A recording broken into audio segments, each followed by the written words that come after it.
L'hexadécimal. Bonjour à tous. Bonjour Compile. Salut Cyril, ça bombarde? Bon ouais, ça bombarde pas mal en effet. Aujourd'hui, on va parler de l'hexadécimal. C'est vrai qu'on pourrait croire qu'on a déjà fini, avec le décimal et le binaire. Mais non, Cyril a encore des trucs chiants dans sa manche. Si tu pouvais arrêter d'être lourd, ça nous aiderait. Ok. Attends, alors j'ai fait 10 kilos, et toi tu fais combien? Au moins... Alors voyons, au moins 6,8 fois plus. C'est un truc d'ordinateur d'attaquer les humains sur leur poids, c'est ça? Bon, on a déjà vu le décimal, qui est un système de numérotation en base 10, c'est-à-dire avec 10 chiffres. Et le binaire, qui est un système de numérotation en base 2, c'est-à-dire avec 2 chiffres.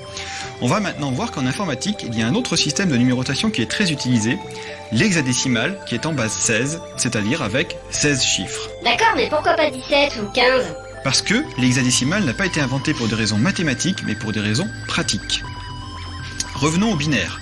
Un nombre binaire est constitué de 0 et de 1. On a également vu il y a longtemps qu'un octet était une donnée informatique constituée de 8 chiffres binaires appelés bits. Oui, ça va de 0, 0, 0, 0, 0, 0, 0, 0 à 1, 1, 1, 1, 1, 1, 1, 1. Et si on convertit en décimale, bah ça va de 0 à 255. Exactement. Mais le problème du binaire, c'est que ce n'est pas pratique. Ça donne des nombres vraiment très grands. Par exemple, le nombre 78 541 en décimale donne ce nombre en binaire.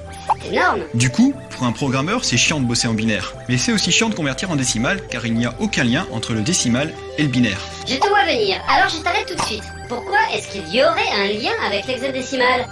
J'y viens. Tout d'abord, je vais expliquer comment marche l'hexadécimal. On va donc inventer une nouvelle base, avec non pas 2 ou 10 chiffres, mais 16.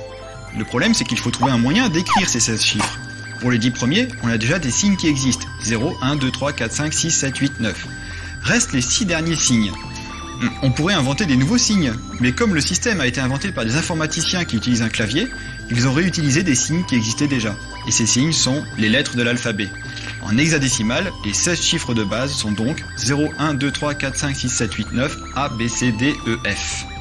Voici donc un exemple de nombre hexadécimal. 3, 5, A, 1, F, E. Ok.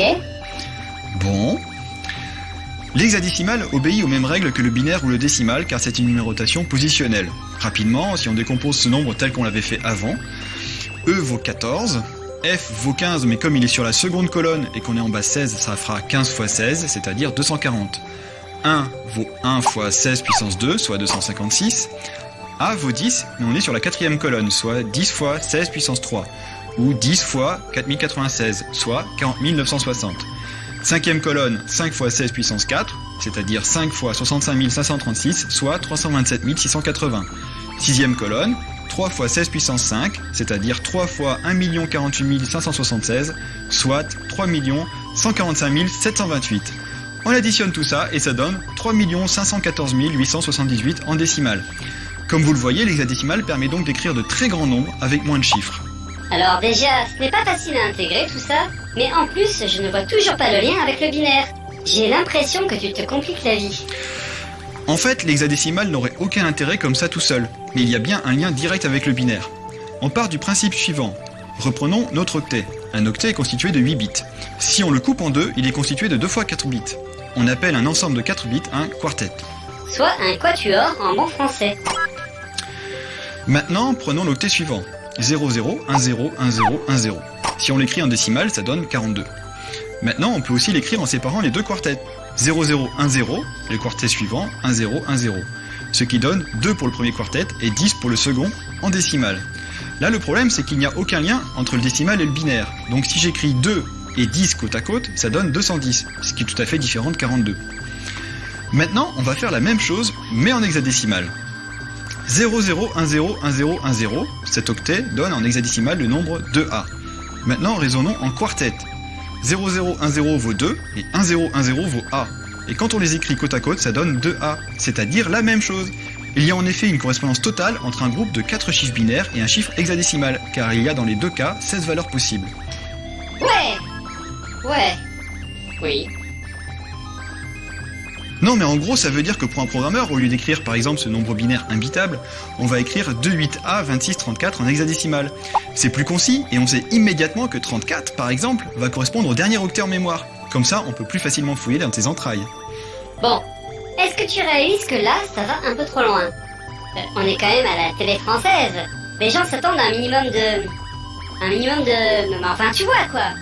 Non, je vois pas, et franchement, t'es un peu chiant aujourd'hui. Tu vois là, si tu m'avais aidé, ben peut-être que les gens auraient compris l'hexadécimal plus facilement. Mais non, monsieur ne fait qu'à critiquer, et surtout, faut pas aider Cyril, hein. Alors moi, je veux bien t'aider quand tu parles de pixels ou de scrolling. Des trucs sympas, quoi. Mais là, c'est carrément hardcore. Je te rappelle qu'on a besoin de faire de l'audience pour vivre maintenant. Tu sais quoi, je t'emmerde. Bon, très bien. Les données ont été traitées, y compris les insultes. Elles ont été bien sauvegardées. À dans 2 semaines, Cyril.